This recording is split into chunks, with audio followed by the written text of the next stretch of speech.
watching the Citizens Report. My name is William Donahue. For today's show, I'm going to talk about Russia and Europe and the war, the potential danger that the world is going to be up against. I'm also going to talk a little bit about how all this plays into the financial situation of the world reserve currency status, potentially being at stake and there being a small power struggle there, and just how everything ties into each other and what the United States has been doing in the build-up to this potential danger. I'm also going to talk a little bit about the debate. Before I do that, please like and share this video, subscribe to my YouTube channel, check me out on TikTok, and check out my YouTube short that I just filmed, or just put out 2 days ago.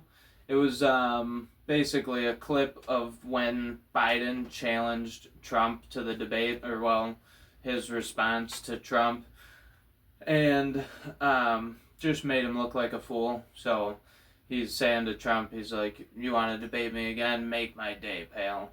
And then we obviously seen what happened during the... Well, make my day, pal. Go like and share that video also. Now, as far as the debate, during the debate, there was a lot of things that Biden said. He looked terrible. Trump looked pretty good. They talked about golf.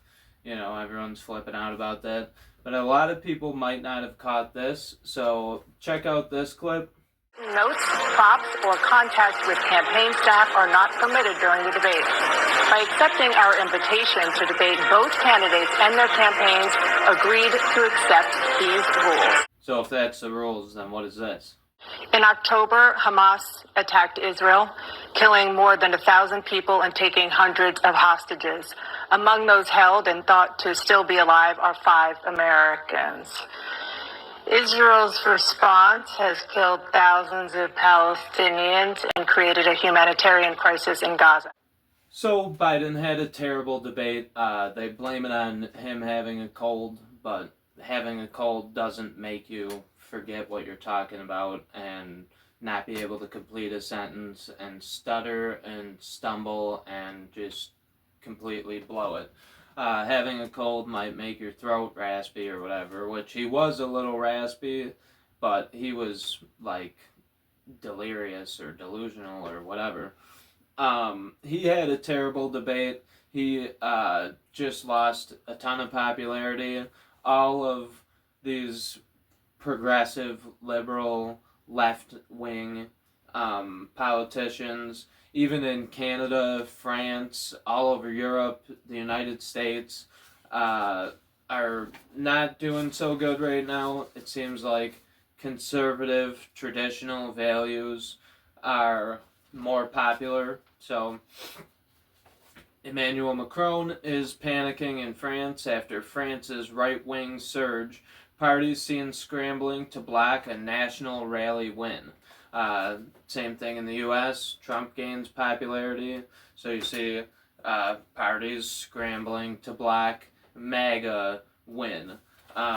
Canada, Trudeau is like very unpopular, but he's able to stay in power somehow. It's happening all over the world, and the reason why is because of things like this. So we're in all these conflicts. We have conflict with Russia, conflict with China, conflict with Iran,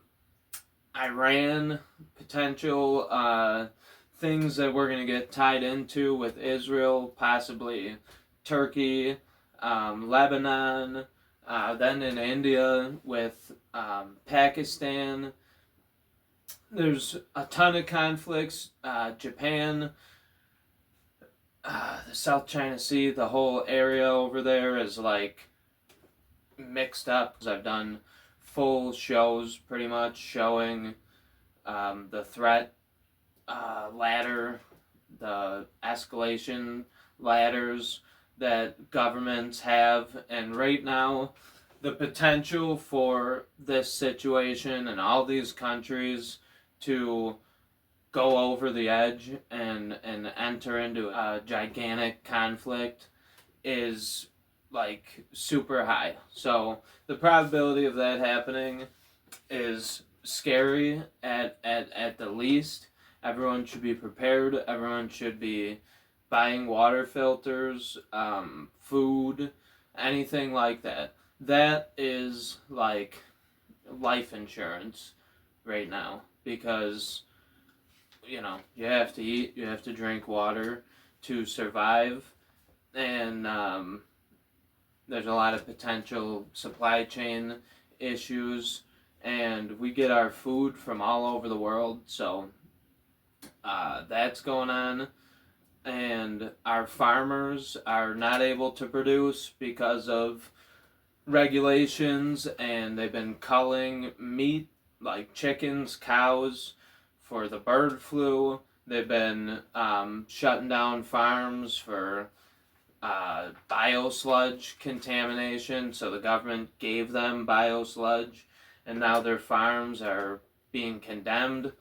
So the food potentials of this whole situation, this is a very scary situation that involves everybody directly, because eventually there's going to be nothing on your plate and you're going to have to think about it then. So it'd be better to think about it now. This is like I've used the dominoes analogy. So if you knock over dominoes and they start falling, but you put your hand here, it'll stop there. We have to get ahead of this and stop it at some point where we could stop it. Otherwise, the whole stack is going to go, and our country along with it. So basically, I'm going to get into this conflict. This is Biden talking with the head of NATO, and I just want you to pay attention to, one, how sleepy he is, and two, he's reading off a card. So I don't know where he got that card, or if that card that he's reading off of is just legal talking points that coincide with the agreement that they made. But this clip is super scary because while all these conflicts are brewing, this is who we have steering the ship. NATO was founded 75 years ago, and I think the lessons we've learned then and about standing together to defend and deter aggression have been consequential. And we've made NATO, under your leadership, we made it larger, stronger, and then it's more united than it's ever been. So that was the head of NATO. Now this is him speaking at a different event where he explains his plans for NATO pilots and Ukraine and how it's all going to work. And he keeps slipping up and saying that it's going to be NATO pilots, NATO this, NATO that. And he corrects himself a couple times and says, well, they're going to be Ukrainian, but they're, it's all going to be under NATO policy. Basically, I don't know how it would work, because some of the weapons that Ukraine has to use to fight this war come from Germany, some of them come from America, some of them are British, and each of them require different training and things. There's definitely soldiers on the ground that have to know how to operate this equipment. So try and read in between the lines and see what he's saying for yourself. Here's the clip. The fact that they're now delivering F-16s, of course, it will create a future Ukrainian Air Force that will be NATO interoperable. NATO planes, NATO pilots, NATO trained pilots, and NATO procedures. Okay, so you see the way they talk.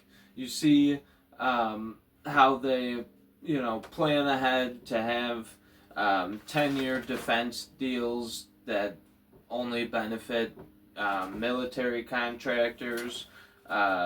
They signed a joint defense cooperation pact with Sweden, the United States did, recently, and they just build up alliances, and they keep on pushing and pushing and pushing to expand power. I'm talking about NATO specifically. So you see how they talk now.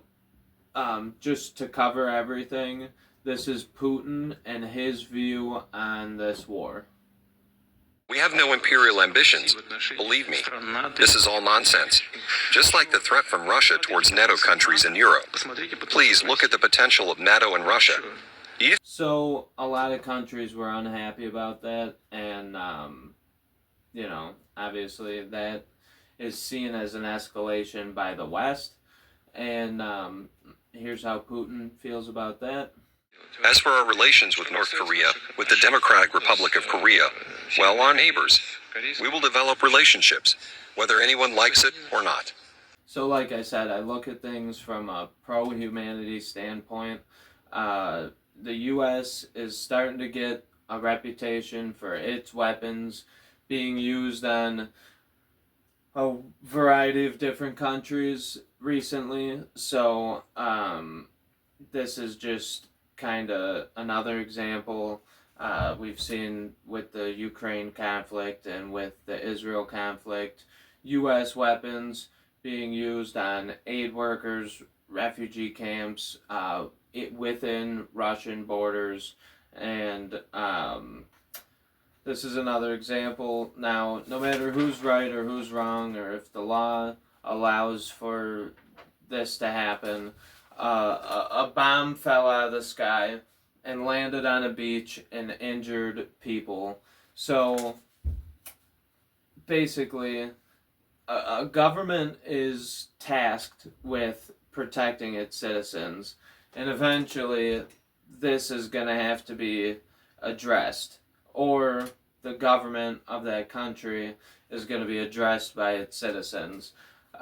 So that is viewed, I view that as a massive escalation and a jump in the ladder towards potentially being in direct conflict with Russia if we aren't already. New York Times put out an article talking about how they were, working with the CIA and the Ukrainian government to spy on Russia. So obviously we have involvement. Like I said, they're a rival country to us, and we would be almost stupid not to be prepared for a potential event, but it's very complicated, and it's almost too much power for human beings to hold. I don't know. So basically, Moscow summons a U.S. ambassador over civilian deaths at Sevastopol attack. Now Moscow's blaming the U.S., and we have to wait and see how this stuff plays out. That was a couple weeks ago, or that was like a week and a half ago. Nothing has happened since, but the fact of the matter is that this war is not over.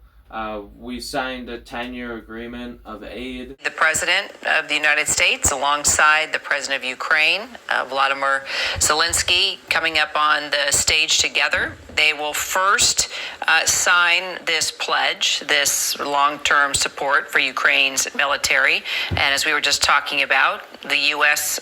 Promising to lend Ukraine this $50 billion, all funding backed by the profits, as we just mentioned, from frozen Russian assets.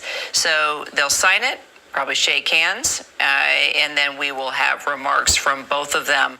The agreement that President Zelensky and I just signed also lays out our shared vision for a just peace, a peace rooted in the UN Charter and the principles of sovereignty and territorial integrity, a peace with a broad base of support around the world that holds Russia accountable for the damage it has done in this war.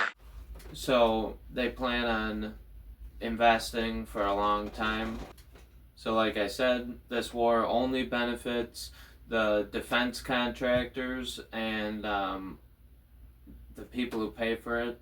are going to be the citizens of the world. So that's all I have for you tonight. I want to thank you for watching. Check out my shorts, check out my TikTok, share this video, and please subscribe.